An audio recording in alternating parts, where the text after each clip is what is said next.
El día de hoy la Iglesia nos presenta para nuestra reflexión el texto de Mateo 9, 18 al 26, en este lunes de la 14ª semana del tiempo ordinario. Les leo el texto. En aquel tiempo, mientras Jesús hablaba, se acercó un personaje que se arrodilló ante él y le dijo: «Mi hija acaba de morir. Pero ven tú, ponle la mano en la cabeza y vivirá». Jesús lo siguió con sus discípulos, y entre tanto, una mujer que sufría flujos de sangre desde hacía 12 años se le acercó por detrás y le tocó el borde del manto pensando que con solo tocarle el manto se curaría. Jesús se volvió y al verla le dijo: «Ánimo, hija, tu fe te ha curado». Y en aquel momento quedó curada la mujer. Jesús llegó a casa del personaje y al ver a los flautistas y el alboroto de la gente dijo: «Fuera, la niña no está muerta, está dormida». Se reían de él.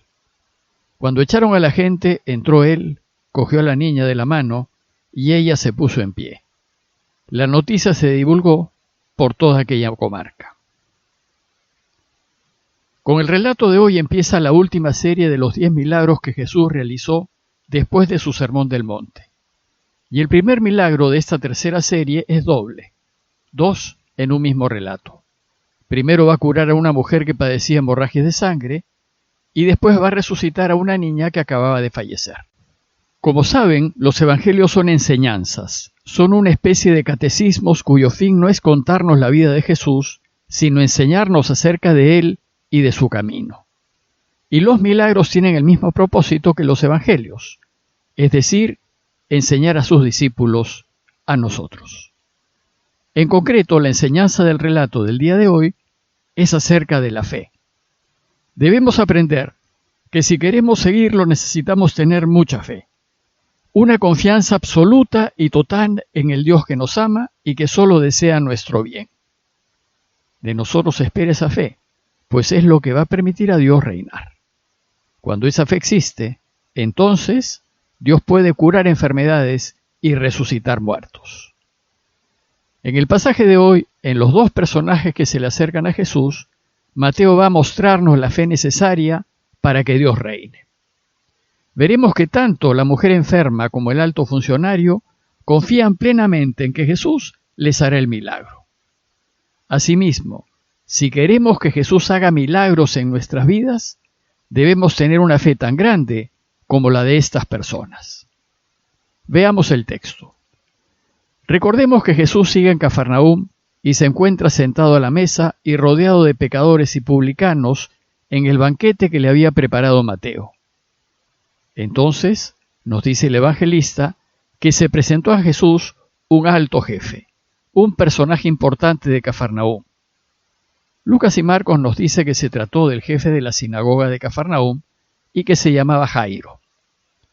Lo que es significativo es que este judío haya ido a casa del publicano Mateo, dispuesto a romper con las normas legales que le impedían entrar en casa de un pecador, a fin de convencer a Jesús que vaya a resucitar a su hija.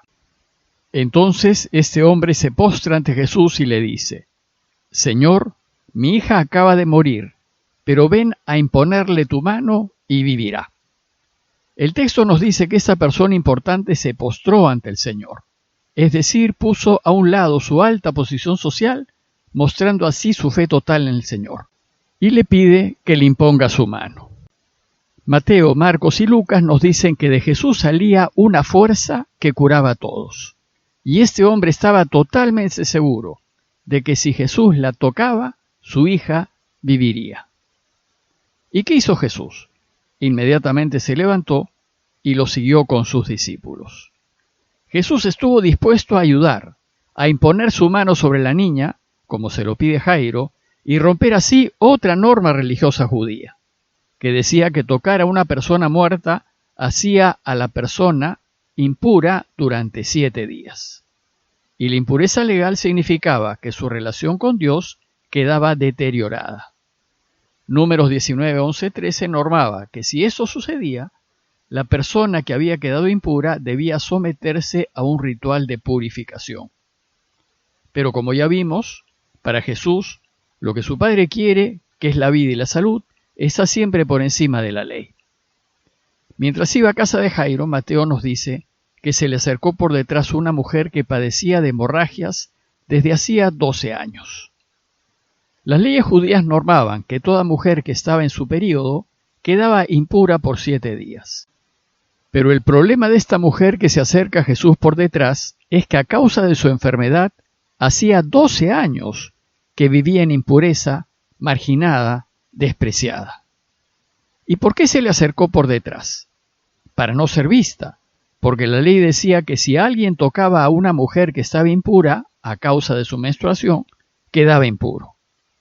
Y parece que la mujer no quería que Jesús se viese afectado por su enfermedad. Por eso, lo que hizo fue tocarle los flecos de su manto pensando, con solo tocar su manto, quedaré sana. 2 cosas hay que destacar en lo que hace la mujer. Lo primero y principal es su total y absoluta fe en que Jesús la va a curar. La mujer estaba completamente convencida que si tan solo tocaba su manto, quedaría curada. Lo segundo es el manto de Jesús. Probablemente Jesús estaba caminando con el manto de oración sobre la cabeza y la espalda, que es una costumbre muy judía. Y el manto de oración tiene flecos que simbolizan la alianza de Dios con Israel. Por medio de esta alianza, Israel iba a ser el pueblo de Dios y Dios iba a ser su único Señor. Pero a causa de su impureza, la mujer estuvo fuera de la alianza con Dios por 12 años. Por tanto, el gesto de tocar los flecos del manto de Jesús demostraba el deseo de la mujer de volver de nuevo a disfrutar de la alianza. Y entonces Jesús se dio vuelta y al verla le dijo, «Ten confianza, hija, tu fe te ha salvado». Jesús no se fastidia porque la mujer lo ha vuelto impuro ante la ley. Más bien se compadece porque sus 12 años de impureza le habían impedido vivir una vida normal. Y entonces la reconoce como hija de Dios y le reafirma su fe. Ten confianza. Y desde ese instante, la mujer quedó sana y en relación plena con Dios.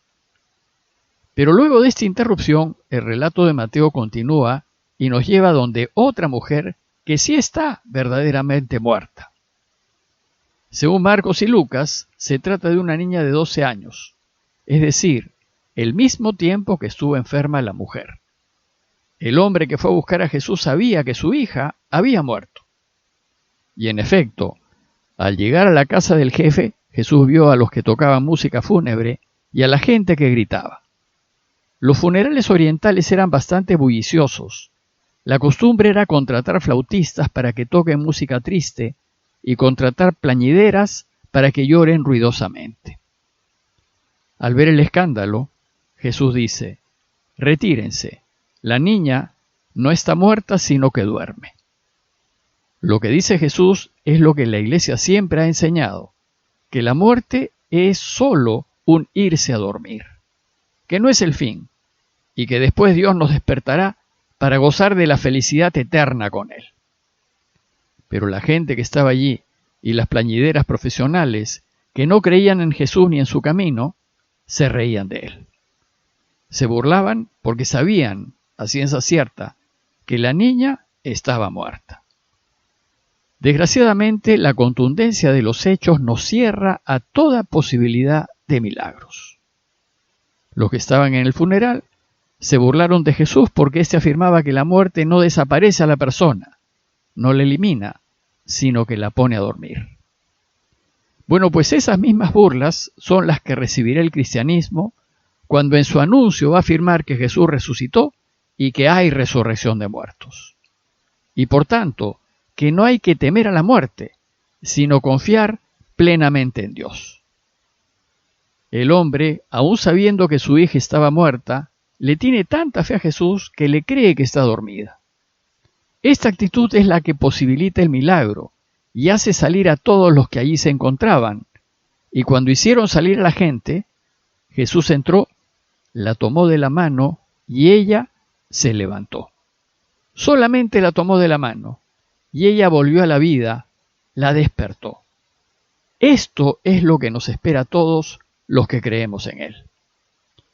Es de notar que los evangelios nos transmiten muy pocos relatos de resurrecciones. Este que parece ser el mismo que el de la hija de Jairo, el del hijo de la viuda de Naín y el de Lázaro. Estos milagros son para enseñarnos que cuando Dios reine, hasta la muerte será vencida. Enseñarnos que Jesús es el Señor de la vida y que la da a quien quiere, y que si queremos vivir, hay que caminar con Él. El texto de hoy termina diciéndonos que esta noticia se divulgó por toda aquella región, seguramente llevada en primer lugar por los que asistieron al duelo y que se habían burlado de Él, pues lo único que convence al incrédulo son los hechos. Ellos ya no dudan, pues después de haberla visto muerta, la han visto viva. Esto es lo mismo que sucedió a la iglesia después de la resurrección de Jesús. Como conclusión, los invito a preguntarnos acerca de nuestra fe. ¿Qué tan convencidos estamos de que Jesús es el Señor de la vida y de la historia? ¿Qué tan convencidos estamos de que Dios nos puede dar la vida eterna? ¿Qué tan seguros estamos de acercarnos a Jesús y pedirle lo que deseamos?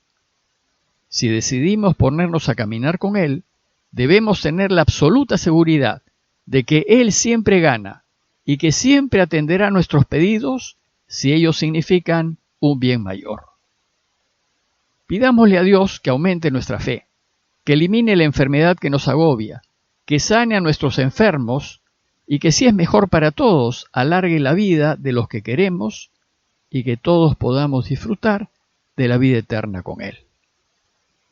Parroquia de Fátima, Miraflores, Lima.